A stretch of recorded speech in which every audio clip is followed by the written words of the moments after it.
Assalamualaikum warahmatullahi wabarakatuh. Kembali lagi ke Dialog Ruang Tengah bersama saya Ade Mayasanto. Dan hari ini kita sudah kedatangan tamu dari Jakarta dan kita akan berbincang soal jejak anak dan remaja soal ekstremisme, kekerasan dari radikalisasi dini hingga digital recruitment. Nah, ini agak-agak Inggris sebenarnya. Dan sudah hadir di sini yaitu Ibu Dr. Rida Hesti Ratnasari, MSc CRGP, sebagai peneliti dan pemerhati kelompok sosial. Ini harus saya baca, Bu. Saya Gitu contek ya. karena jangan sampai salah nama. Selamat malam, Ibu. Selamat Apa malam. kabar? Baik. Baik, saya Sehat. boleh tos atau tos ya? Asik. Panggilannya Ibu Rida, berarti. Rida. Siap. Dan kemudian ada ini ada yang ganteng ya. AKBP Joko Dwi Harsono SIK Hum. Ya. Ya, selamat malam, Bang. Selamat malam, Abang. Sehat-sehat ya? Sehat, alhamdulillah. Sudah berapa lama ke Bangka Belitung? Sudah berapa kali? Oh, saya sudah yang ke pertama sih. Oh, jadi yang pertama. Jauh kita tuh ternyata pertama. Iya. Beliau adalah Kasubdit Kontra Radikal Densus 88 Polri. Iya. Anti terorisme Polri. Siap. Oke. Ini bicaranya anak dan kekerasan tapi menyangkut ke ekstremisme ya. Jadi mungkin saya bertanya ke Ibu dulu deh biar kita menjelaskan sebenarnya Bu kalau fenomena kekerasan anak dan jejak anak remaja dan soal ekstremisme dan kekerasan ini faktor utamanya apa sih menyebabkan kok bisa masuk ke anak dan remaja? Tidak yang lain, kelompok yang lain sebenarnya. Ya. Dari sisi kelompok anak dan remaja, mereka punya karakteristik yang menjadikan kelompok-kelompok jaringan teror itu menyasar mereka. Ya. Yang pertama, mereka adalah digital native, sehingga familiar dengan internet dan sangat mudah untuk mendapatkan tutorial maupun proses pembelajaran di ruang digitalnya. Kemudian yang kedua, mereka pada usia-usia yang labil, mereka sibuk mencari jati diri dan menemukan ruang eksistensinya. Oke. Ya, ketika ruang itu tidak mereka dapatkan di ruang fisik, mereka akan mencari di ruang digital. Di ruang Dan digital. dan bertemulah mereka dengan berbagai kelompok yang memang sedang mencari agent of change untuk merekrut, ya, digital recruitment tadi. Nah, sehingga bertemulah antara kebutuhan anak dan remaja untuk mendapatkan ruang keluar dari tekanan sosial yang dihadapi atau dendam yang di masa lalu mereka pernah alami, luka pengalaman, luka pengasuhan yang tidak menemukan saluran untuk mengekspresikannya, maka bertemulah dengan kelompok-kelompok yang kemudian menjerat mereka untuk ikut serta di dalam kelompok kekerasan, ekstremisme kekerasan tadi. Ini bisa disebut sebagai radikalisasi dini kan? Usia dini. Radikalisasi dini di mana tidak menunggu mereka dewasa. Ya. Karena sebenarnya radikalisasi dini itu menguntungkan bagi kelompok-kelompok radikal ekstremis Ya. untuk segera mendapatkan kader yang segar, berenergi, dan sehingga mereka diharapkan dapat dipanen, gitu ya, dipanen pada waktu yang tepat, gitu, oleh mereka. Jadi nunggu panen yang tepat. Panen ya. Oke. Saya agak menarik nih ada beberapa Mas Joko. Ada ruang digital ternyata. Tidak lagi bertemu secara offline tapi Iya. ada ruang digital untuk melakukan atau memproses radikalisasi dini tadi. Iya. Seperti itukah temuan yang ada di teman-teman? Iya, seperti itu. Jadi memang ada perubahan pola ya. Kalau dulu terorisme rekrutmennya itu terikat pada struktur. Jadi ada struktur-struktur yang kemudian bertugas merekrut ataupun mencari kader-kader. Tapi sekarang itu ikatannya lebih kepada ideologi. Di mana ideologi ini masuknya lewat segala cara, termasuk ruang digital. Jadi gadget, kemudian alat elektronik yang bisa digunakan, termasuk game-game itu juga yang bisa berkomunikasi, juga bisa digunakan untuk menyebarkan paham-paham radikal. Kenapa begitu mudah masuk ke habitnya mereka? Pertanyaannya kemudian. Ya, karena kita lihat sendiri sekarang, mungkin kita harus kembali introspeksi pada diri. Kalau yang punya anak ya, apakah kita selama ini membatasi? Kan tidak. Banyak orang tua yang los aja gitu. Setelah pulang sekolah, los aja. Dia asik dengan HP-nya gitu. Kemudian game juga kita tidak pernah, mungkin tidak pernah peduli gitu ya. Anak kita yang penting anteng, tidak aneh-aneh gitu kan. Yang penting ada di rumah, kelihatan ada di rumah, main game aja. Tapi sebenarnya main game itu, dia justru tidak terfilter tuh berkomunikasi dengan siapa, ketemu siapa, bicara dengan siapa. Dia tidak terfilter. Karena apa? Orang tuanya yang penting ada di rumah, anteng, tidak ngapa-ngapain, tidak tawuran. Ya memang tidak tawuran, tapi bahaya terorisme ini masuk ke pemikiran mereka. Oke. Bisa diceritakan bagaimana mekanisme mengambil hati dari para anak-anak dan remaja ini, Mas, Ya. ketika bermain tadi masuk ke habit mereka? Oke, tentunya gini, seperti yang saat ini game Roblox misalnya. Ya. Game Roblox itu kan game yang asik gitu ya. Ya. Si anak bisa menciptakan apa namanya avatar ya kalau ini ya, avatar sendiri, bentuk apa skin sendiri, itu kan menyenangkan tuh. Kemudian di situ bebas tuh budaya kekerasan, kemudian saling menyerang, kan tidak ada filter itu. Itu anak-anak lama-lama terbiasa dan senang. Nah, kemudian di situ juga ada fitur chat. Nah, ketika chat mereka menyampaikan pesan-pesan, kemudian sepertinya anak ini tertarik, maka pindah saluran. Ada saluran khusus namanya grup WhatsApp. Ya. Kita udah identifikasi ada beberapa grup WhatsApp yang kemudian anak-anak itu dikumpulkan di situ.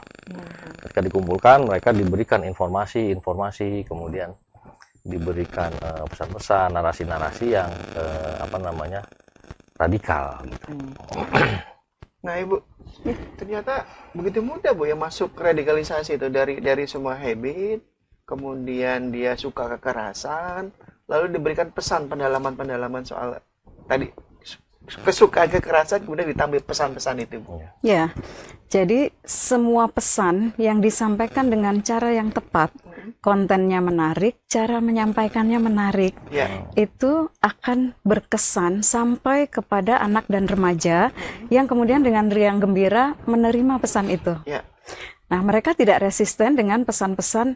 Coba kita bandingkan dengan pesan-pesan yang biasa nenek-nenek Ya. menyampaikan pada anak-anak. Ayo belajar, Oh, iya, iya. mau jadi apa nanti? Ya. Pesan-pesan yang disampaikan secara tidak atraktif, tidak menyenangkan, itu akan diterima secara resisten oleh anak dan remaja. Sebaliknya, pesan-pesan dari kelompok radikal ekstremis tadi, itu pesan-pesan yang disampaikan dengan menarik minat anak dan remaja melalui permainan yang seru, kemudian saling berkomentar dengan topik pembahasan yang sama serunya, dan mereka adalah sekelompok anak dan remaja yang memiliki kegemaran yang sama. Jangan lupa ada ikatan walaupun mereka tidak di dalam teritori yang berdekatan. Mereka ada di dalam satu ruang digital dari seluruh dunia, dan itulah yang dimanfaatkan oleh kelompok-kelompok radikal teroris untuk membersamai anak-anak ini mendapatkan kegemarannya dan ruang eksistensi tadi. Bayangkan anak-anak yang labil, mereka dalam tekanan sosial, mereka kurang perhatian, mereka juga dibiarkan tanpa pendampingan ketika mengakses ruang digitalnya, lalu bertemulah dengan kelompok-kelompok yang menjanjikan hope, harapan. Kalau kamu ikut bersama kami, kita akan selalu bersenang-senang dan kamu akan disegani teman-temanmu. Merakit bom itu adalah ruang eksistensi di mana seorang anak atau remaja mendapat kedikdayaan. Gue nih bos. Nah, tapi sampai maksudnya kalau sekedar kekerasan mungkin sudah biasa di game online. Tapi sampai dia bertindak ekstremisme, yes. Itu bagaimana bisa meyakinkan bahwa jangan cuma kekerasan doang dong. Ayo kita bom. Ayo kita bunuh. Nah, itu kan sudah dalam kadar yang sangat tinggi, Bu. Kalau dari sisi psikologi, benar kan seperti itu, Bu? Eskalasi itu pelan-pelan meningkat, baik disadari atau tidak disadari. Semula kekerasan yang normalisasi kekerasan dulu ya. Betul. Normalisasi kekerasan dulu. Lambat laun, kekerasan itu eskalasinya meningkat. Yang semula tidak sampai nih penggal kepala, kepala gelundung. Lama-lama mereka sudah terbiasa dengan adegan-adegan yang lebih eskalasi kekerasannya. Maka ada darah, ada kepala dipenggal. Bagi mereka kemudian biasa Hal biasa. dan menyenangkan. Iya. Karena bersama-sama, dikomentari bersama, dibahas bersama. Nah, aksi untuk melakukan kekerasan itu adalah kebisaan sekelompok kecil orang di mana kawan lain yang mungkin pernah membulinya tidak bisa melakukannya. Oke. Jadi ia akan merasa istimewa, ia merasa dikdaya. Ini panggung saya. Di mana panggung-panggung lainnya udah dikuasai anak-anak yang mungkin dianggap pintar, sang juara matematika, sang juara IPA, sang juara sains ya, juara mata pelajaran. Tapi anak-anak yang tidak punya ruang eksistensi, dia akan mencari dan mencari hingga menemukan ruang digital dan disajikan hope, harapan untuk mendapatkan eksistensinya. Dia merasa berharga dengan kebisaan barunya yang para pembulinya dulu tidak bisa melakukan itu. Cuma sekelompok kecil yang bisa. Itu adalah ruang eksistensi yang istimewa. Membuatnya merasa istimewa, membuatnya merasa berharga, dan membuat anak dan remaja ini mendapatkan saluran untuk berekspresi. Ya.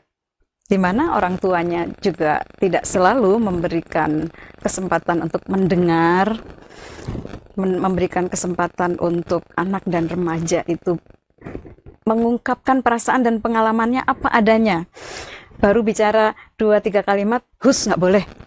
Hus nggak boleh. Semakin banyak husnya, ia akan mencari ruang lain yang dia nyaman berbicara, dia nyaman mengungkapkan perasaannya. Nah, saat itulah kelompok-kelompok radikal ekstremis itu menyambut mereka, menjanjikan harapan-harapan, kamu akan bahagia di dunia dan di akhirat.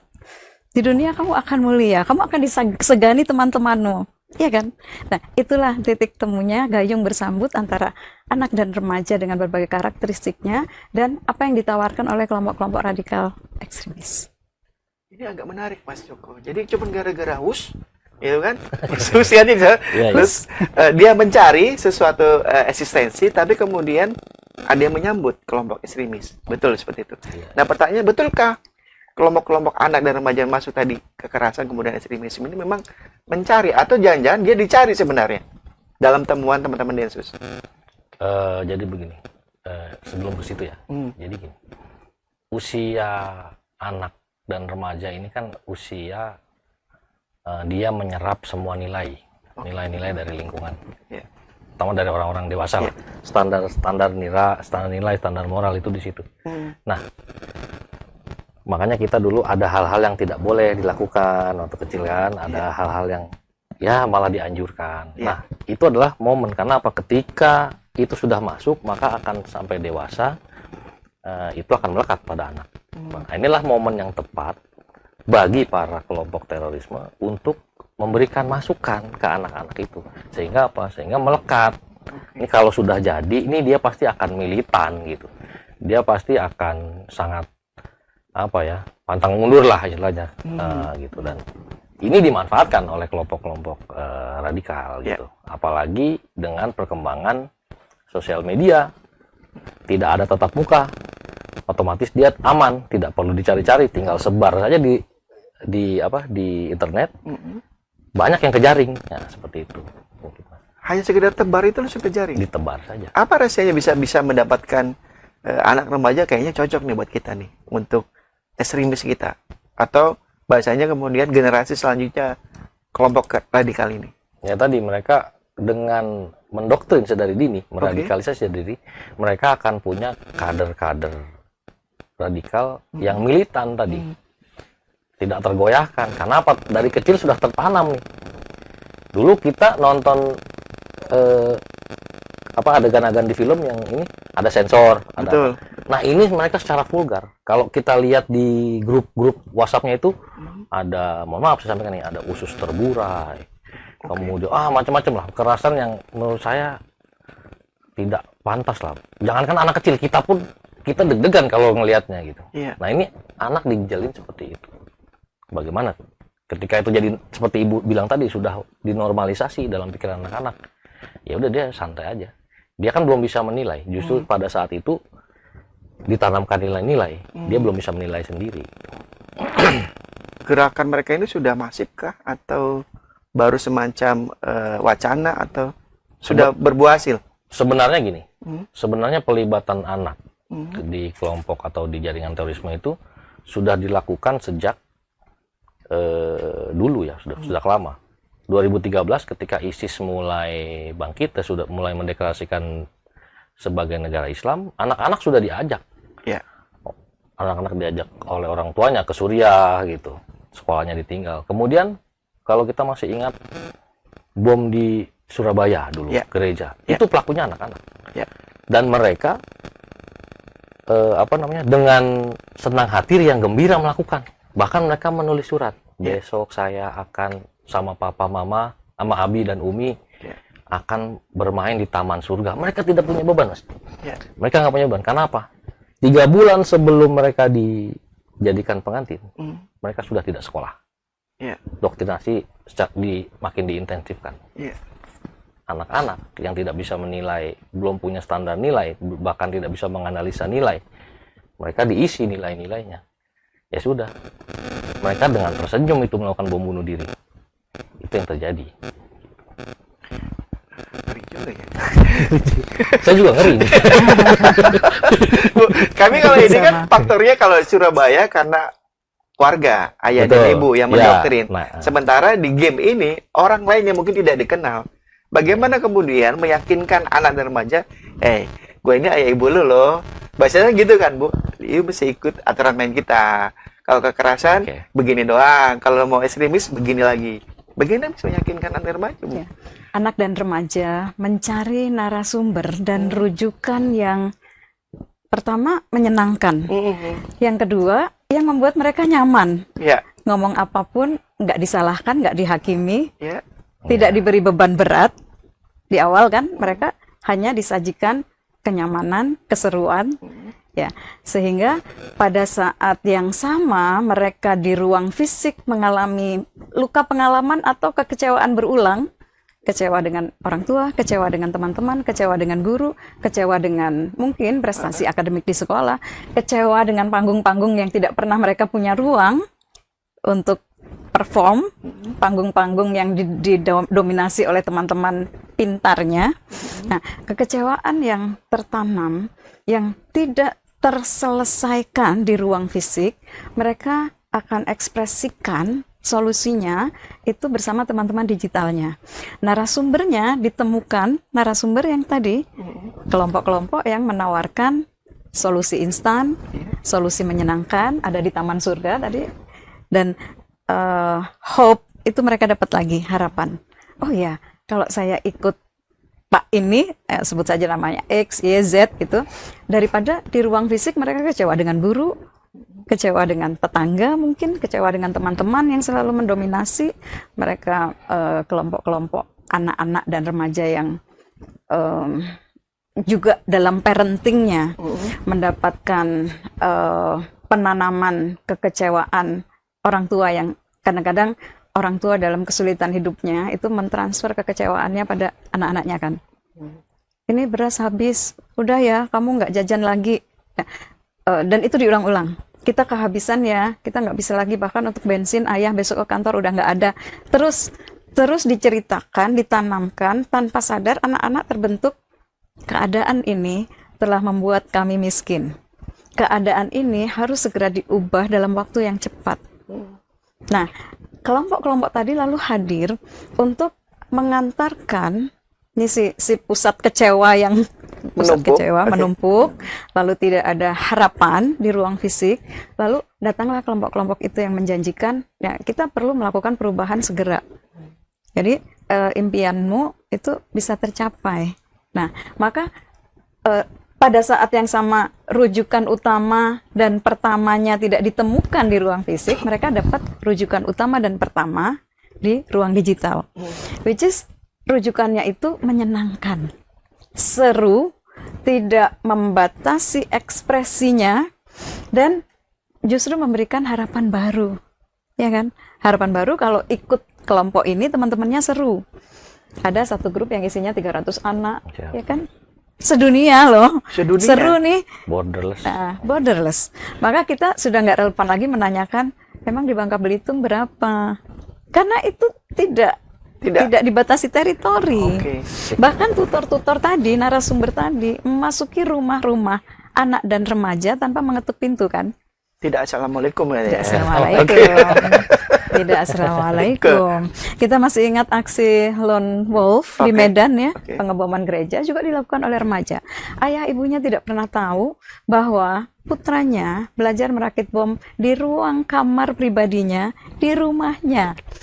Ayah ibunya orang-orang terdidik, tetapi tutor-tutor yang tadi menjerat anak dan remaja untuk turut serta di dalam aksi teror, mereka memainkan berbagai karakteristik anak dan remaja sambil menjanjikan harapan untuk bahagia selamanya. Ya kan? Bahagia selamanya dan mempunyai kehebatan di mana teman-temannya tidak mempunyai kehebatan itu. Itu jadi menemukan. Ini agak ada lompatan besar, misalkan ini kecewa atas kehidupan, ya, kemudian ditumpuk-tumpuk, kecewanya membludak, lalu diberikan hope taman surga. Misalkan nih, saya sebagai anak remaja, saya kesal dengan ibu guru, saya bukan nyari taman surga, saya akan cari cara bagaimana mengerjai si ibu guru, misalkan, ngebully lagi balik. Tapi ini bagaimana kemudian menyambungkan ini sebagai, oke, yuk kecewa, yuk ke surga. Ini kan lompatannya agak jauh, Bu. Nah, artinya pekerjaan para mentor ini kan nggak sederhana sebenarnya. Bagaimana mengkamuflase kecewa itu menjadi sebuah taman surga. Ya. Luka pengalaman dan kekecewaan pada anak remaja yang tidak menemukan jalan keluarnya, sebenarnya begitu ya. Oke. Dan di ruang fisik, orang dewasa sekelilingnya tidak dapat membersamai mereka untuk memberi ketenangan. Sementara keseruannya bersama teman-teman digital itu udah berlangsung lama, Ya. tidak simsalabim, Ya. tidak ujuk-ujuk, tetapi ada proses-proses di mana setiap tahap adalah menyenangkan. Terus mereka masuk lebih jauh, dan mengundang mereka di dalam grup yang membicarakan kebiasaan baru, itu bukan di awal-awal pertemuan. Dibuat seru dulu, dan kita tahu game online ini adalah edik ya, Edik. membuat Ketagihan. ketagihan. Nah, candu. Oke. setelah proses yang tidak bisa terlepas dari game online tersebut, nah ditandai, ini anak sudah bermain berapa lama, sudah terikat nggak dengan ruang digital dan permainan yang ini. Nah, maka tadi ketemunya di mana? Kekecewaan yang, ya memang di ruang fisik sudah nggak ada harapan nih. Ya, di ruang fisik nggak ada harapan, eksistensi mereka tidak diakui oleh lingkungannya. Sementara di sini dia diakui, game online dia menang terus, gitu ya. Seru pula. Seru pula gitu. Terus dia akan berusaha untuk memenangkan lagi, dan mentornya mengamati mereka satu demi satu, mana yang sudah waktunya nih diajak dalam ruang yang lebih khusus.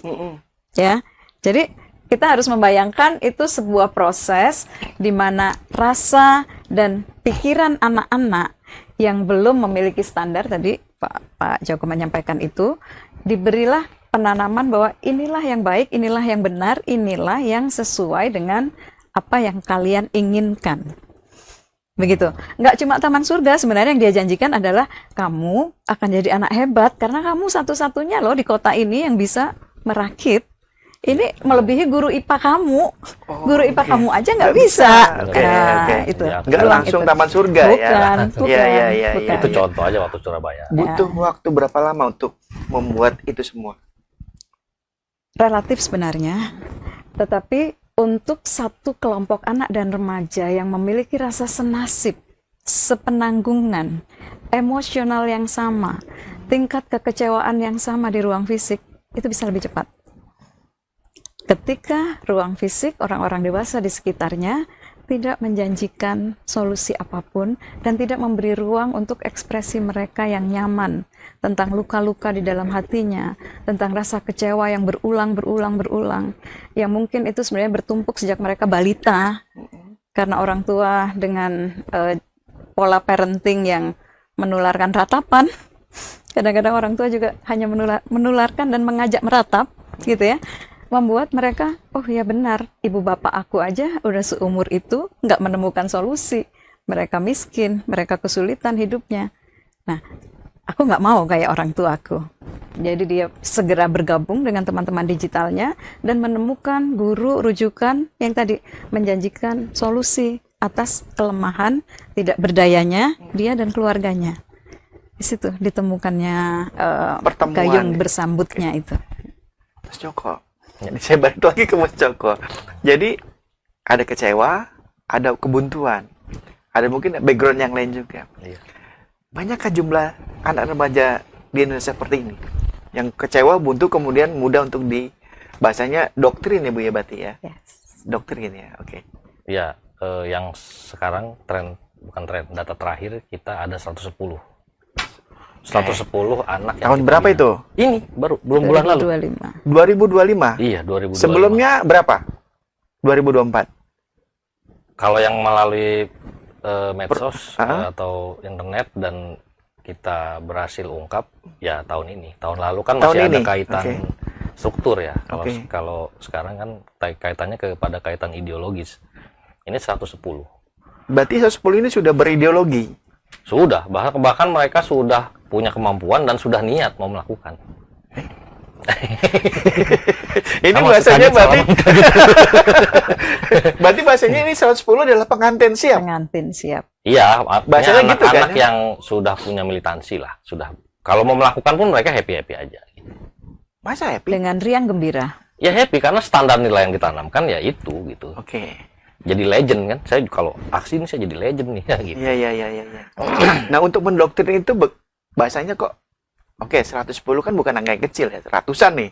Iya. Se-Indonesia. Bisa jadi kalau Ini kita harus lihat ini yang ketahuan loh. Hah? Ya iya kan? Ini yang ketahuan loh. 110 kan yang berhasil kita Ya, ungkap nih. ya berhasil di mapping gitu ya. Iya. Oke. Bahkan sudah kita lakukan pembinaan terhadap mereka. Tapi yang belum ketahuan bisa jadi fenomena gunung es di situ kan. Yang kelihatan di atas, tapi yang di bawah ini yang kita nggak tahu kan gitu. Atau yang ternyata sudah masuk, tapi mereka masih anteng-anteng aja, diem-diem aja. 2 tahun ini kita nggak ada peristiwa loh. 2 tahun Hampir terakhir 3 tahun, hampir tidak 3 ada tahun. 3 Iya. tahun ya, tidak ada Hampir 3 peristiwa. Artinya kelompok ini memang sedang menyiapkan sesuatu.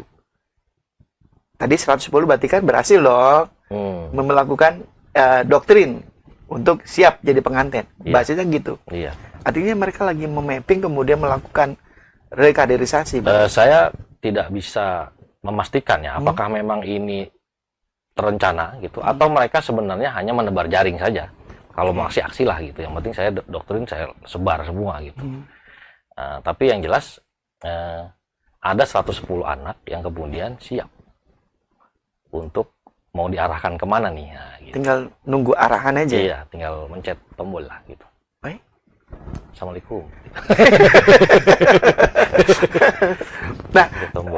110 anak dan remaja ini kemudian Mas, artinya sudah siap menjadi pengantin, baca bukan pengantin, siap Bukan. untuk melakukan mencet Iya, tombol. iya. Ketahuan juga nggak siapa mentor mereka ini? Ada, kita amankan juga. Ada Sudah yang- dapat? Sudah, kita amankan juga. Yang usianya agak lebih senior lah, umur 17-18 ada juga. Dan itu kita lakukan penegakan hukum terhadap yang seperti itu. Tapi yang di bawah, yang masih anak-anak, yang masih kategori anak, itu kita lakukan pembinaan. Jadi itu dilakukan pembinaan di seluruh Satgaswil di Indonesia. Jadi Densus itu, Mas, Densus itu punya tangan di provinsi-provinsi, namanya Satuan Tugas Wilayah. Ya, Kalau di Babel ya Satgaswil Babel. ya. Satgaswil Babel juga ada satu, sedang melakukan pembinaan terhadap anak itu. Oh. Ada di Babel satu. Nah jadi secara hukum anak penindakan atau penindakan hukum terhadap anak ini kan agak berebet ya, bukan berebet, maksudnya agak Karena repot masih ya gitu ya. anak. Karena harus didampingi, kemudian kita punya hukum acara yang singkat, karena memang semangatnya adalah kepentingan si anak gitu kan. Betul. Nah, kemudian Densus 88 beserta seluruh tangan-tangannya tadi, para Satgaswil mengambil langkah yang progresif. Sudahlah, ini tidak. Kita lebih mempertimbangkan manfaat untuk si anak, atau bagaimana nanti masa depan si anak, kita ambil langkah restoratif. Kita lakukan saja pembinaan.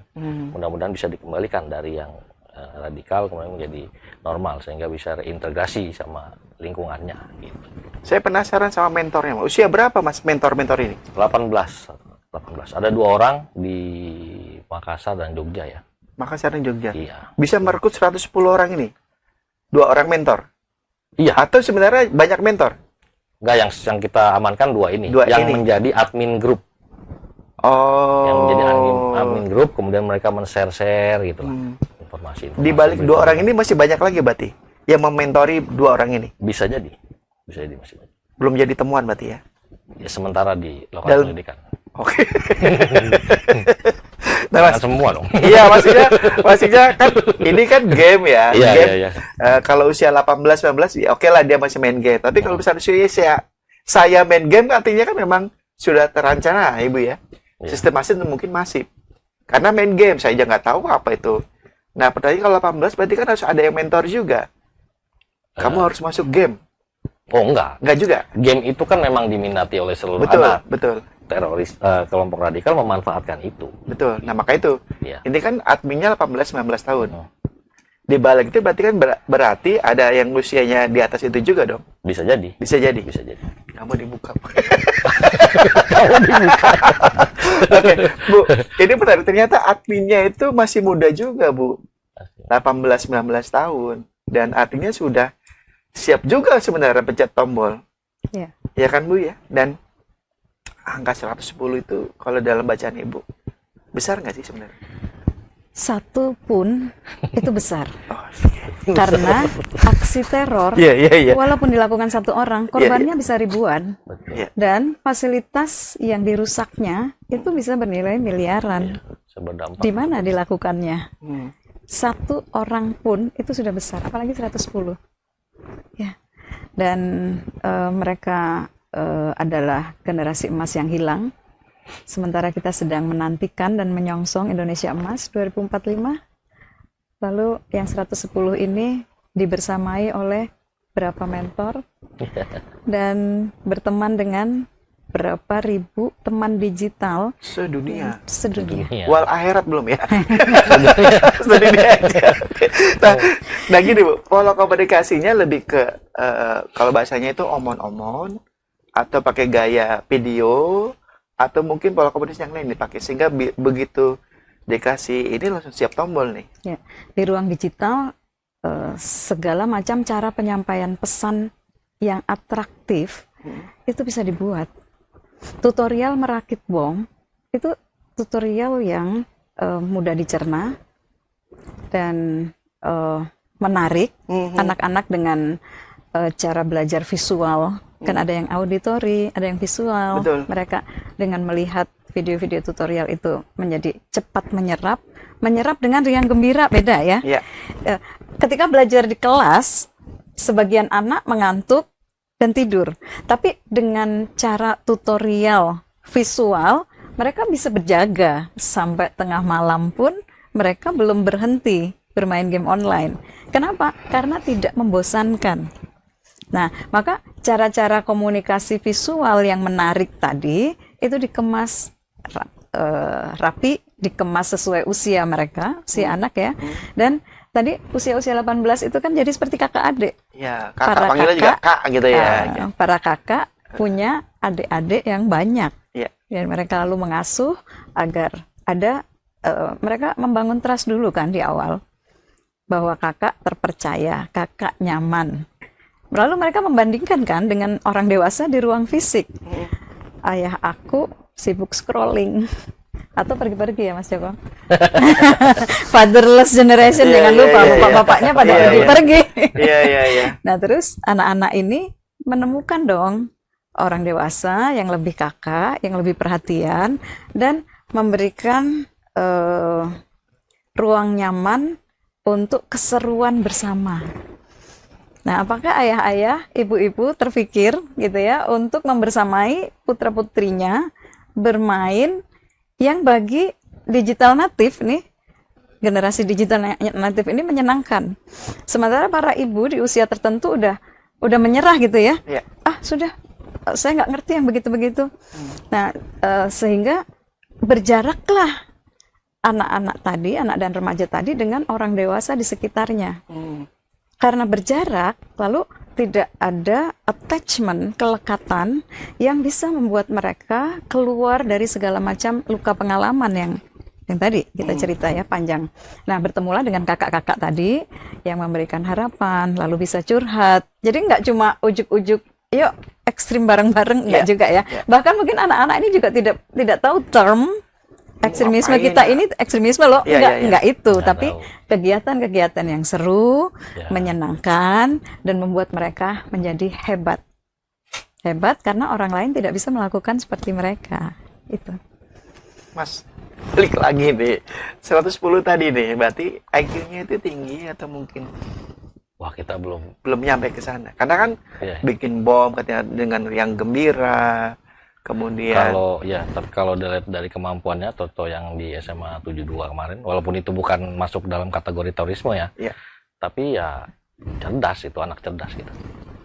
Cuma yang mungkin perlu kita pahami ya begini. Jadi mungkin rekrutmen sehingga sampai jumlah 110 anak itu tidak sederhana gitu. Tidak sederhana artinya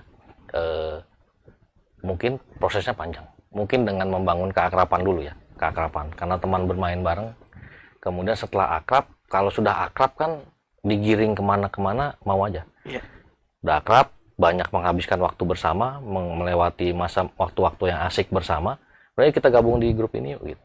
Setelah di grup ini ya ikut aja karena temen, karena sudah akrab. Iya. Kemudian mulai di share. Sama seperti kalau di dunia nyata mungkin kita dulu waktu kecil Nongkrong gitu ya. nongkrong, terus tiba-tiba wih, mangga tetangga lumayan lebat tuh. Oke. Ayo ambil yuk. Kan Normalisasi. sama Oke. temen oke aja lah gitu. Iya. Ayo bareng-bareng ngambil gitu.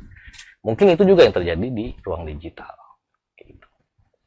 Oke, kalau gitu berarti dua kakak ini sebenarnya royal tidak dalam temuan 110 anak. Artinya misalnya gini, biar lebih akrab, gue kasih voucher, gue kasih diskon, biar untuk beli senjata misalkan di game online. Sehingga dia bisa begitu mudahnya masuk ke teman-teman nih. Perannya dua orang kakak ini yang paling signifikan adalah sebagai admin grup yang pertama. Admin Kemudian grup. dia adalah sumber segala informasi. Jadi informasinya itu satu arah. Situ terus ngasih gitu. Boleh tahu informasi apa yang diberikan? Ya tadi yang saya Misalkan. sampaikan itu kayak video-video kekerasan yang ekstrim gitu loh. Sampai Dikirim ke di grup itu ya? di grup, bahkan video-video LGBT ada juga di dalam. Oke. Itu dalam rangka tadi membuat ideologisasi atas kekerasan. Ya, dalam rangka memberikan nilai, menanamkan nilai pada anak-anak ini. Normalisasi itu wajar kah, Bu? Misalkan dari usia 18-19 itu sebagai admin ini, Bu. Tadi kita sudah membahas ada tahap trust building. Trust building tadi ya. Jadi membangun Iya, iya, iya. kepercayaan. Iya. Di ruang fisik, mereka sudah kehilangan kepercayaan kepada orang dewasa.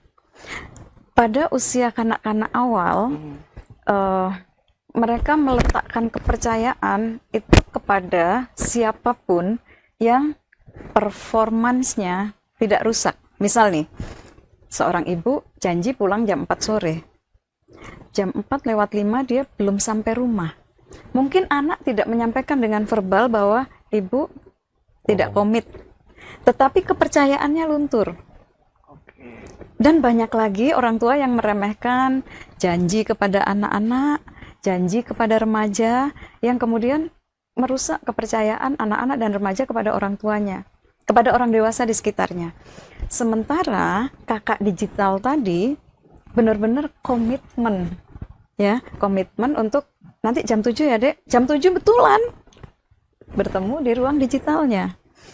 Jadi kepercayaan tumbuh, lalu ya trust levelnya ya 90%, maka dia patuh, terjadilah kepatuhan, seperti pola patron klien ya, akhirnya ya. Nah, lalu diajaklah masuk ke ruang yang lebih khusus untuk mendapatkan pesan-pesan visual yang menarik. Again, pesan yang disampaikan pesan-pesan yang menarik, gitu. Jadi terserap. Oke, kalau gitu pertanyaan saya balik. Itu kan ruang digital ini kan ruang yang sangat privasi bagi anak dan mungkin bagi orang dewasa. Bagaimana kemudian kita mendapatkan early warning? Wah, kayaknya nih anak kita ini udah kena nih, kepapar nih. Sementara kita nggak tahu dia lagi main Roblox, kan kalau ngeliat dari jauh biasa aja, tapi ternyata ada grup tersendiri, kemudian dia memaparkan ideologi di situ. Bagaimana kita tahu bahwa anak kita itu sudah terpapar? Ya. Ada tanda-tandanya nggak sih? Ya, tanda-tanda pertama, ketika seorang anak dan remaja lebih intens kepada selain orang-orang yang seharusnya lebih dia percaya, seharusnya kepekaan orang tua sudah mulai. Sudah seharusnya segera melakukan treatment tertentu. Karena kalau dibiarkan, lepaslah sebenarnya kan. Sebenarnya lepas. Anak-anak ini ada satu atap, tetapi tidak ada attachment, tidak ada kelekatan antara orang dewasa di ruang fisik dengan mereka. Terjadilah attachment baru dia dengan teman-teman digitalnya. Ya. Nah, early warning bagi orang tua, satu, ketika kelekatannya melemah. Ya, kemudian yang kedua, anak mulai tidak percaya. Mama bohong. Nenek bohong. Apalagi pola asuh nenek-nenek yang biasa membohongin anak ya. Kalau anaknya jatuh, mejanya dipukul. Jatuh, nakal kodoknya. Padahal kodoknya tidak ada. Ya. Ayo masuk, udah maghrib, ada orang gila. Si anak nggak ngelihat siapa-siapa, kecuali si nenek. Suatu ketika anaknya lagi marah, si anak lagi marah, nenek gila. Karena waktu itu cuma ada si nenek. Ya. Nah, pasti level yang terkikis dari hari ke hari dalam semua pengalaman pengasuhan, itu kemudian menjadikan jarak yang lebar antara orang dewasa di sekitar anak-anak yang kemudian kehilangan kepercayaan kepada orang dewasanya. Ya, jadi dilihat kalau mulai anak-anak nih, papa bohong. Ya. Nah, itu sebenarnya tanda dia akan mempercayai orang lain, mau kakak, mau nenek, mau kakek, tetapi sesuatu yang lain. Dia akan lebih percaya kepada sesuatu atau seseorang selain kita. Itu early warning yang kedua ya, identifikasi dininya. Kemudian yang ketiga, kita bisa melihat anak-anak yang misalnya uring-uringan ketika tidak bertemu dengan kakak digitalnya, atau uring-uringan tanpa sebab. Semula kan kita nggak tahu kalau dia punya kakak digital, tetapi dia marah tanpa sebab. Itu bisa menjadi salah satu ciri ya, salah satu ciri. Dia marah tanpa sebab, padahal kita tidak sedang mengecewakan dia hari ini. Kita udah perform untuk menepati semua komitmen kita bersamai, tapi tiba-tiba dia uring-uringan karena sebenarnya dia janji ketemu kakak digitalnya jam 7 malam, sementara diajak makan malam bersama keluarga di ruang fisik ya. Nah, uring-uringan yang tanpa sebab itu juga bisa menjadi indikasi. Yang keempat, anak mulai eksklusif. Dia lebih senang menyendiri. Kalau orang tuanya datang, dia mungkin langsung menutup window percakapannya dengan kakak digital karena dia tidak ingin diketahui. Dia tidak ingin diketahui ibu ayahnya bahwa dia punya kakak digital. Dia tidak ingin ayah ibunya mengintervensi teman-teman digitalnya. Yeah. Karena nanti kalau ibu aku, ayahku ikut campur, aku bisa kehilangan teman, bisa kehilangan keseruan. Nah, ini beberapa indikasi. Kemudian yang kelima, biasanya terjadi penurunan daya tangkap pelajaran di sekolah, ya, kehilangan semangat untuk mengikuti KBM yang sebagaimana anak-anak biasa secara regularly pergi ke sekolah. Mereka mulai tidak ada semangat itu karena ada keasikan yang lain. Sudah edik, bukan hanya edik, tetapi ada attachment dengan tutor dan kakak-kakak digitalnya. Ini bisa menjadi penanda ya diantaranya. Kemudian yang keenam, bisa jadi dia mulai membenci keadaan, bahkan mungkin kenapa sih aku dilahirkan dari ibu atau bapak keluarga ini ya, keluarga ini, teman aku, gitu ya. Mulai dia membenci keadaan, dia membenci semua yang mengecewakan, yang semuanya sebenarnya tidak sempat untuk orang dewasa menjanjikan harapan untuk bersama-sama keluar dari kesulitan. Yang ada orang tuanya ikut meratap gitu ya. Orang tuanya setiap hari mungkin bertengkar dan sebagainya. Nah, mulai mereka terus ingin perubahan cepat. ya, dengan parenting ratapan tadi, Ya. selalu menanamkan bahwa dunia ini mengecewakannya. Nah, itu juga bisa menjadi tanda-tanda dia mau sesuatu yang berbeda dengan teman kebanyakannya. Lalu yang ketujuh, ada perubahan-perubahan yang ini yang secara peka harus diperhatikan oleh orang tua atau orang dewasa di sekitar anak dan remaja. Saya selalu mengatakan orang dewasa di sekitar, karena tidak harus ayahnya biologis. Iya. Karena pada era di mana banyak generasi fatherless, orang dewasa atau ayah-ayah di sekitar tetangga harus menjadi ayah bagi anak-anak yang kehilangan kesempatan bersama ayahnya, yang mungkin tugas kayak Pak Joko gitu ya, pergi-pergi. Nah, di sana ada ayah-ayah lain yang melindungi, memproteksi, Ya. menemani, membersamai. Kadang-kadang ada orang dewasa banyak di sini, 3 anak berkumpul di sana. Ya. Tidak satu pun bapak-bapak ini mencoba tahu kalian sedang Apa? apa. Ya, ya, ya. Saya Nah. tahu motifnya, Bu. Iya, Motifnya karena dia ngejar yang lainnya, Bu. yang lainnya. Yang lain. Iya, iya. Oke. Nah, itu dia ya, tantangan memang ketika kepedulian kepada anak-anak tetangga, jika tidak muncul, sebenarnya ancaman juga pada anak kita kan. Ya. Ketika anak tetangga dibiarkan, ya itu tadi. Jadi perlu ada orang dewasa di sekitar anak-anak yang kemudian menjadi tempat untuk merujuk, Ya.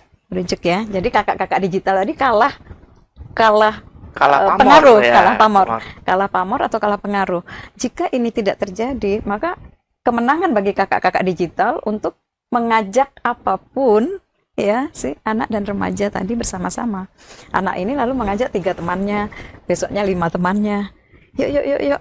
Tanpa pengawasan dan pendampingan orang dewasa di sekitarnya. Nah, saya mau cek ke Mas Joko lagi. Harus banyak Ternyata dicek. Mas, banyak loh, ada 7 loh early warningnya. Nah, dari 110 anak ini, ada nggak cerita dari orang tua masing-masing yang sebenarnya mereka sudah dapat early warning dari mungkin attitude anaknya atau perilaku anaknya? Ada nggak cerita seperti yang disebutkan Ibu? Hampir semuanya orang tuanya tidak tahu. Tidak tahu Iya. sama sekali. Makanya sama saya, kalau tadi Abang bilang bagaimana nih cara mendeteksi atau early warning terhadap anak-anak kita. Nah, saya balik lagi tanyanya. Lah kalau orang tuanya aja nggak tahu, mau berharap apa dari polisi gitu, dari Densus 88 gitu, yang jelas-jelas orang lain kan. Iya, gitu. iya, iya. Nah, makanya menurut saya metodenya dibalik, Bang. Itu dibalik tuh, sudahlah, jangan tunggu ada tanda-tanda gitu.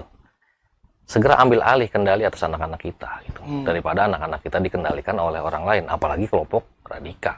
Kalau menurut saya seperti itu. Maksudnya kendali itu dilarang untuk bermain game atau? Bisa dengan pembatasan misalnya, Oke. atau bisa dengan memperbanyak waktu kebersamaan, atau dengan perbanyak waktu dialog misalnya, kan itu banyak langkah-langkah orang tua gitu. Nah, ini berarti ini orang tua tidak tahu ternyata, Bu. Padahal ini usia-usia yang sangat rawan. Sekolah bisa nggak guru mendapatkan sebenarnya early warning juga, karena kan Yes. selain keluarga ada juga guru yang aktif juga dengan mereka. Kita kembali ke orang tua dulu ya. Tadi, ayo para orang tua kita mulai melek digital yuk, walaupun Ya. kita bukan digital natif. Ya, Salah satu cara. Kayak saya usia-usia kolot nian ya. ya, ya, ya, ya. Ayolah Ya, juga ya, ya. belajar gitu. Apa? Coba ikut bermain game online. Oke. Sesekali mungkin ya, bahwa anaknya nggak melakukan kegiatan yang kriminal kok, bermain game online yang mungkin menambah keterampilan mereka, Ya, motorik halus. Ya. Ada. Sisi positifnya juga ada, dan membersamai mereka. Tidak boleh juga orang tua kemudian alergi dan seolah-olah ya udah itu zamannya. Ya. Zamannya mereka, saya tidak perlu tahu menau. Nah, dari 7 indikasi tadi untuk early warning, Ya. kita bisa melihat bahwa orang tua yang tadi menurut Mas Joko nggak tahu gitu ya, nggak tahu menau. Bayangkan 7 tadi itu hanya bisa dikenali oleh orang tua yang peka kan? Ya. Orang tua yang peka.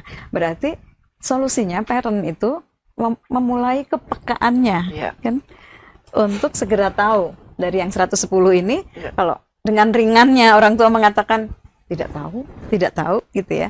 Nah, kita sekarang mengajak gitu ya, mengajak semua orang tua yang saat ini belum mempunyai literasi digital, yuk bersama-sama gitu ya, kita memahami apa yang diakses anak dan remaja kita, membersamai mereka dengan kebersamaan yang nyaman, tanpa di awal menyalahkan mereka, karena mereka tidak tahu bahwa itu salah, itu berbahaya.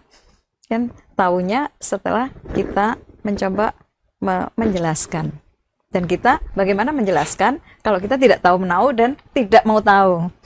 Gitu ya, ini ke orang tua dulu. Sekolah, berapa jam anak-anak berada di sekolahnya? Ya. Pada saat itu ruang kegiatan belajar mengajar harus ruang kegiatan belajar yang nyaman, bebas dari kekerasan verbal dan nonverbal di sekolah. Atmosfernya adalah atmosfer di mana anak-anak sibuk dengan keseruan selain keseruan di ruang digital. Ya. Jadi kegiatan yang setara ini perlu kreativitas guru. Maka yang di-upgrade di dalam dunia pendidikan adalah SDM-nya, kepekaan guru, tidak hanya guru mata pelajaran, tetapi juga guru BK yang selama ini mengidentifikasi anak-anak bermasalah hanya dari aspek misalnya membolos atau tawuran. Sekarang ditambah skillnya untuk mengidentifikasi anak-anak yang dimungkinkan terpapar paham radikal ekstremis. Ya, jadi upgrade skill para guru. Ya. Kemudian yang ketiga, relasi antar teman. Teman-teman yang berkonflik. Konflik itu kan bisa verbal, bisa non-verbal. Ya. Ketika guru melihat seorang anak dengan anak yang lainnya berkonflik, seharusnya tidak serta-merta guru memihak salah satu anak. Karena pasti keduanya harus diperbaiki. Mungkin yang satu tidak suka berbagi, yang satu suka merebut.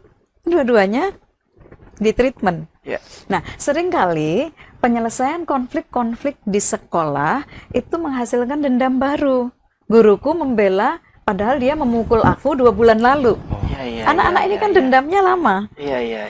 Waktu 2 bulan lalu dia belum punya kekuatan buat membalas. Begitu ada kesempatan, mumpung guru nggak lihat, dipukul. Aku cuma membalas, ya. Nah, ini penyelesaian konflik di sekolah harus lebih arif, karena sekolah itu bukan lembaga pengadilan, sekolah itu lembaga pendidikan. Tugasnya adalah mencegah keburukan itu terjadi, atau mencegah keburukan itu meluas. Bukan menemukan siapa terdakwa, dikonfrontir seperti meja hijau, ya tadi kamu dipukul ya, no, itu penghakiman, which is menumbuhkan dendam baru, baik pada korban maupun pada pelaku. Nah, bagaimana menumbuhkan yang keempat, ruang KBM, kegiatan belajar mengajar, yang bebas bully. Itu bully verbal, bully non-verbal, melindungi anak-anak dengan kehususan, ya misalnya anak-anak dengan tinggi badan kayak saya, mungil gitu ya. Mungil ya, bukan dulu. Sama orang tua disebut, Bu. Nah, iya. Nah, Zamannya Pak Joko tuh, sama orang tua disebut. Kayaknya kita satu generasi. jangan ketahuan umur. Iya. Oke. Nah, ini ada tantangan ya, Iya. SDM gurunya juga diperbaiki, atmosfer pendidikan diperbaiki, di mana harus menjadi ruang yang bebas kekerasan verbal maupun nonverbal.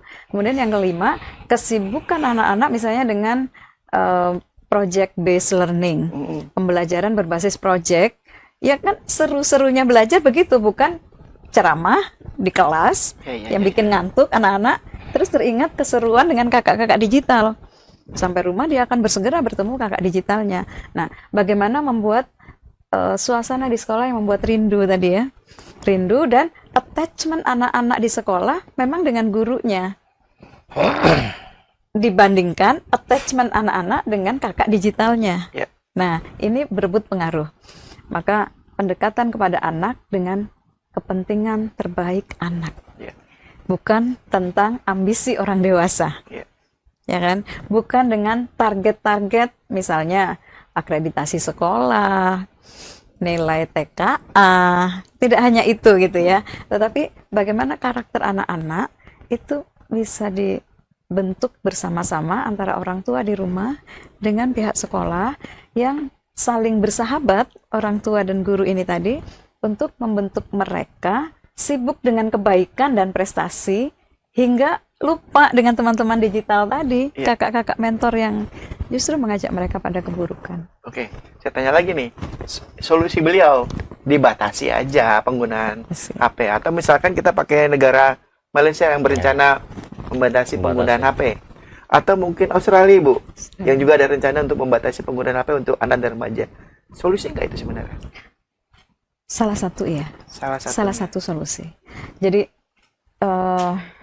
perannya di keluarga tadi ada kontrol, kontrol. ya, kontrol. Pada anak ditumbuhkan juga self kontrolnya, bahwa ada yang lebih seru kok daripada Main HP, main game gitu ya. berteman dengan kakak digital. Ada Ya. teman-teman yang lebih seru yang lain kok.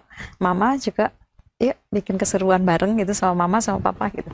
Nah, sekolah tadi membentuk Ya. atmosfer akademik yang demikian. Tadi kebijakan negara itu juga penting ya. Ya. Kebijakan negara membatasi, tetapi pembatasan itu perlu dikomunikasikan dengan baik oleh para orang tua agar munculnya bukan kekecewaan terhadap negara lagi kan. Iya, iya. Kan ini mereka anak yang pada umumnya mulai ada kebencian-kebencian kepada Ya. sistem yang sedang existing, kemudian kebencian juga terhadap negara yang ternyata tidak memberikan hak kecukupan ekonomi pada orang tuanya, misalnya mereka hidup dalam kemiskinan, sehingga yang ada justru kalau kebijakan negara yang diterapkan harus disambung lidahkan oleh orang tua kepada anak-anak bahwa ini untuk kebaikan kita. Mari kita lihat kenapa ini tidak baik. Ada banyak hal yang tetap jadi PR gitu, bukan menyerahkan pada negara, Betul. tetapi membersamai negara, membersamai sekolah untuk memahamkan anak-anak. Jadi yang tumbuh adalah positive thinking, bahwa aku sedang disayangi. Aku sedang disayangi. Rasa disayang itu sebenarnya kan? Kata kuncinya Kata sebenarnya. kuncinya. Rasa Oke. disayang. Saya penasaran nih sebenarnya. Salah 10 orang tadi, Mas, yang sudah terkena radikalisasi. Intervensi dari teman-teman Densus untuk bahasanya deradikalisasi. Ya. Itu seperti apa? Memang hanya batasi, udah ya nggak boleh main HP lagi ya, atau nggak boleh main game lagi, atau ada langkah yang lain? Semangatnya adalah mengutamakan kepentingan anak itu ya. Ya. Artinya mereka tetap ya harus juga kesempatan pendidikannya jangan diputus gitu. Mereka tetap beraktivitas seperti itu, pendidikan. Kemudian yang kedua, kita tidak punya kemampuan, Mas, Bang, di bagaimana menangani anak. Makanya kami bekerja sama. Kami bekerja sama dengan Kementerian PPA, Dinas Sosial, kemudian tokoh-tokoh ulama masyarakat ya. Tentunya pihak-pihak yang bisa melengkapi kekurangan kita di ngurus anak tadi. Iya. Densus tidak bisa ngurus anak. Ya. Densus tidak bisa masuk ke keluarga-keluarga nasihatin orang tuanya, bapak jangan Jangan ribut, begini, malah jalin bapaknya ya. iya, bapak jangan selingkuh, Kemana nanti aja ribut, gitu ya. kasihan Oke. anaknya. Densus tidak masuk ke situ, tidak Iya, bisa masuk iya, ke situ. iya. Oke. Sehingga apa? Kita menggandeng pihak-pihak terkait, stakeholder terkait untuk membantu kita, dan itu sudah dilakukan. Gitu. Kan enak ya menyerahkan ke PPA gitu kan. Nah, itu. Yuk, ini selain PPA nih, kasih contoh dong, PPA itu ngerjain apa untuk tadi menangkal deradikalisasi yang tadi Ada pendampingan psikologis. Oke, psikologinya Iya, apa diobati sih ya. penyebabnya begitu. Mereka terus akan pasti menggali. Kemudian mungkin ada trauma healing gitu Iya. kalau memang mereka pernah mengalami trauma gitu. Kemudian tentunya ada kegiatan-kegiatan, diisi kegiatan-kegiatan yang mereka tidak lagi terkait atau komit dengan tadi ideologi kekerasan tadi. Ini itu. Untuk yang keatitude sadistis tadi, Iya, teman-teman PPA tadi yang PPA, ngurusnya. psikolog dari PPA. Oke.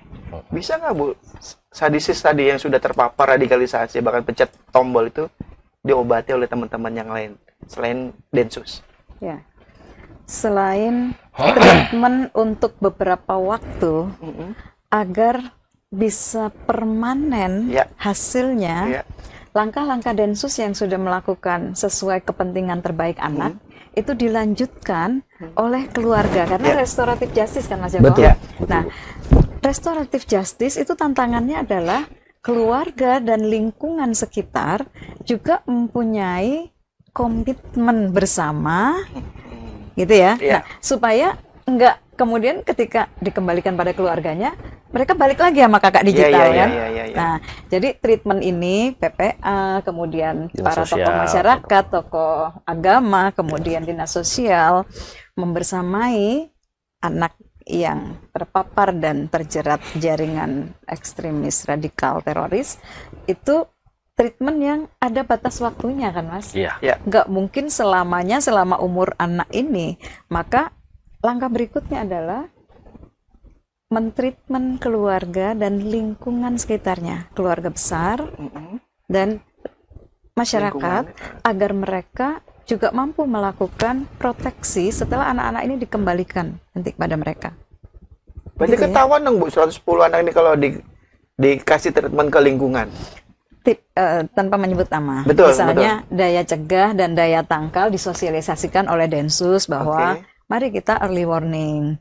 Di antara karakteristik masyarakat toleran, Oke. hati-hati, harus balance juga dengan kewaspadaan, gitu kan? Jadi ceritanya Densus motherless tadi ya, bapak-bapak jangan memperhatikan yang lain, anak-anaknya diperhatikan gitu. Iya, Mas Joko ya. Bang, iya, Bang. Oke, Mas Joko, saya Iya, Bang. tertarik dengan kalau sudah menangani 110 anak, tapi kayaknya masih ada tantangan terbesar juga ya. Kita nggak hanya soal 110 anak yang sudah terpapar tadi Iya. bisa jadi bola esnya, snowballnya juga besar Iya, juga. betul. Apa tantangan terbesar yang menjadi PR sebenarnya atas deradikalisasi terhadap anak remaja Ya, saat ini? tantangan terbesarnya adalah ideologi itu ada di ruang privat anak-anak. Tadi kan disampaikan, orang tuanya aja nggak tahu. Nggak Bang. tahu ya. Terus Densus suruh tahu gitu. Sakti Tapi ya? alhamdulillah tahu. Iya, Dia iya, tahu iya, dan iya. bisa mengungkap. Nah, Iya. gitu. Tantangan sebenarnya itu adalah ruang privasi, masuk ke ruang privasi. Kalau Ibu Rida, saya belajar dari Ibu Rida bilang, guru-guru itu masuk tanpa assalamualaikum, tanpa ngetuk pintu. Nah, gitu. Itu saja sebenarnya. Boleh tahu strategi besar untuk tadi bukan menangani tapi bagaimana mencegah? Kasih tahu nggak ya? Mau tahu aja atau mau Iya, tahu iya, banget iya, ya? iya. Biar masyarakat ini loh Iya, iya, iya. cara mencegahnya seperti ini. Ya tadi yang saya sampaikan bahwa kita balik metodenya. Keluarga terutama jangan menunggu ada tanda-tanda nih kayaknya udah terpapar nih. Iya, iya, iya. Emang ini maksudnya dia tidak tahu terus orang lain harus tahu gitu. Jadi dibalik saja, tidak perlu tunggu terpapar atau tidak perlu muncul tanda-tanda, segera ambil alih kendali atas anak kita sendiri gitu. Iya. Itu yang paling cepat. Kemudian kepedulian, nomor satu kepedulian. Jangan abai gitu sama anak-anak. Jangan terserah, yang penting tidak keluar rumah, ada di dalam rumah, tidak ikut tawuran, anak saya baik gitu kan, di kamar terus. Justru di kamar itu Pak masuk ininya, Ya. ideologinya. Jadi itu ruang privat ini yang bahaya. Ibu, ini lagi-lagi nih, Bu. Tantangan terbesar privasi dan strateginya memang tidak mudah. Bisa maksudnya diperpendek, Bu. Bagaimana kemudian tantangan yang masih, karena ini kan mendunia kan. Kemudian ada strategi khusus dari kita sebagai orang tua atau mungkin keluarga besar di lingkungan untuk tadi menjaga anak dan remaja kita. Ya. Selain dengan turut masuk di dalam ruang digital anak, Ya. Oh, iya. menemani Pemain gamer semua ya sekarang. Mas Joko juga jadi gamer, oke. menemani ya, Oke. Mau nggak mau. menemani anak-anak dan remaja pada saat mereka mengakses ruang digitalnya. Karena ruang privat itu kan ruang privat milik sebuah keluarga. Ya. Anak-anak ini tidak ada di ruang hampa. Ya. Mereka tidak sendiri tanpa siapapun, Iya. ya kan? Nah, karena tidak di ruang hampa, maka siapa saja yang seharusnya attach atau memiliki kelekatan dengan anak itu yang diberikan kesadaran, bisa melalui sosialisasi. Ya. Densus juga sosialisasi kepada berbagai Betul. kelompok masyarakat ya, pada akademisi, kemudian kepada pemuda yang kita berharap mereka mewarnai lingkungannya, yang di dalam lingkungan itu ada anak-anak dan remaja yang bisa dicegah gitu ya. Nah, duta pencegahan itu kemudian ada di tengah-tengah masyarakat tanpa mengganggu ruang privatnya keluarga. Ya kan? Ada banyak intervensi yang unit analisisnya keluarga, bukan si anak, tapi sekeluarga. Kita melalui RT RW, ya mungkin bisa bersama dengan ibu-ibu PKK, kita bisa membersamai majelis taklim atau kelompok-kelompok komunitas-komunitas keagamaan untuk menumbuhkan daya cegah, daya tangkal yang tanpa menunggu tanda-tanda. Kalau udah tanda-tanda kan terlambat sebenarnya. Betul. Ya, Mana aja kemarin ya. Nah, Oke. Nah, anak dan remaja ini butuh tokoh nggak sebenarnya? ya, Butuh tokoh juga. Selain kakak tadi, itu berarti ada tokoh pembanding berarti. tokoh yang menjadi keteladanan. Kita sebenarnya berharap parent ya, orang tua itu menjadi sosok terpercaya yang ditokohkan oleh anak-anak, sehingga ketika mereka mendapat paham baru, baru mendengar sesuatu yang selama ini ayah ibunya belum pernah bercerita, Betul. dia akan merujuk kepada orang yang paling terpercaya. Ibu, tadi aku diajarin ini. Menurut ibu gimana? Ibu, emang aku boleh begini, begitu. Dia mengkonfirmasi semua ajaran baru yang baru didengarnya atau baru dilihatnya kepada sosok yang terpercaya ini. Mungkin nggak harus disebut tokoh lah, tetapi tokoh bagi si anak. Kita pun para emak itu seharusnya menjadi sosok yang terpercaya, sehingga kita adalah tempat untuk anak-anak mengkonfirmasi apapun hal-hal baru yang mereka dapatkan. Gitu. Itu tokoh yang dimaksud di sini ya, bukan tokoh yang terpopuler gitu bukan. Tetapi di keluarga itu harus ada sosok yang terpercaya untuk menjadi tempat anak-anak mengkonfirmasi banyak hal. Gitu. Menstandar nilai. Tadi kan dikatakan Mas Joko bahwa anak-anak belum punya standar nilai yang dipegang erat. Jadi ketika dia mencari nilai mana yang dia mengidentifikasi nilai yang asik itu yang menyenangkan, bukan nilai-nilai yang mempertimbangkan bahaya bagi diri, bagi masa depan, belum. Maka tokoh tadi ada di ruang privatnya kan. Nah, kita tumbuhkan ketokohan itu seharusnya pada orang tuanya atau orang dewasa di sekitarnya. Benar nggak ada tokoh sebenarnya, tokoh radikal yang menjadi pujaan hati tokoh kakak admin kemudian menular ke adik-adiknya?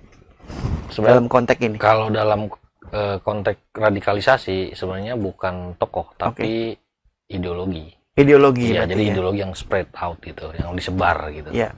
Berarti tidak bisa dipegang juga dong. Kalau tokoh kan gampang kita memaknai perjuangannya. Misalnya Mas Joko tokohnya nih, kita bilang Mas Joko jelek kan gampang. Tapi kalau sudah ideologi kan tidak bisa juga.